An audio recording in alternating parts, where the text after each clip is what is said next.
میری چپ میری ہار نہیں ہے، میرا صبر میری وہ طاقت ہے جو میرے اللہ کو بہت پسند ہے۔ صبر کرو وہاں بھی جہاں صبر کرنا ناممکن لگے، اور توکل رکھو اللہ پر، پھر دیکھو اللہ تمہارے لیے کیسے راستے کھولتا ہے، بے شک وہ صبر کرنے والوں کے ساتھ ہے۔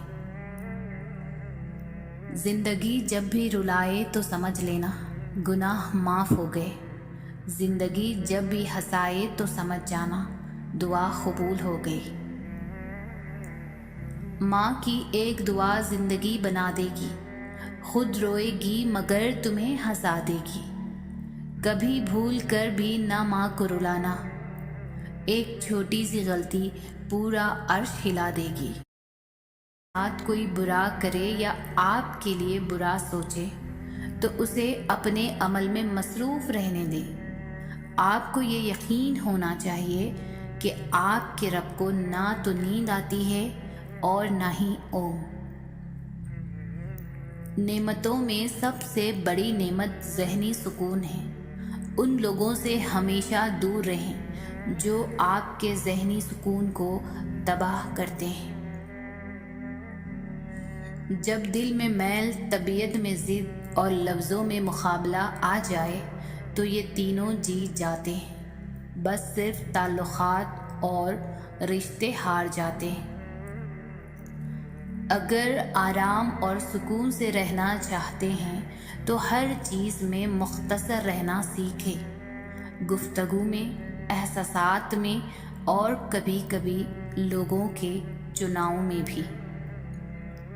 رابطے بتا دیتے ہیں کہ دل میں کتنی قدر ہے، کہنے کو تو سب ہی اپنے ہوتے ہیں۔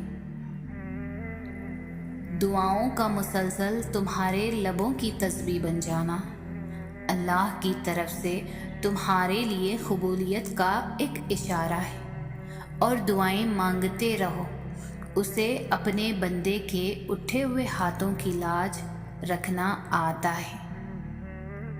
اچھا سوچیں اور اچھا بولیں، کیونکہ بدگمانی اور بد زبانی دو ایسے عیب ہیں جو انسان کے ہر کمال کو زوال میں بدل دیتے ہیں۔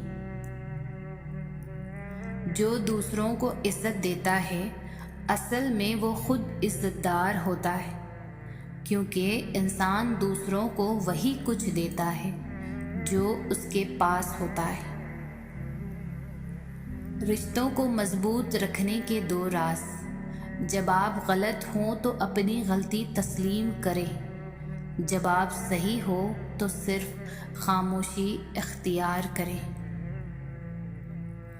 خدا سے جب بھی دعا مانگو تو مقدر مانگو، عقل نہیں، کیونکہ میں نے بہت سے عقل والوں کو مقدر والوں کے در پر دیکھا ہے۔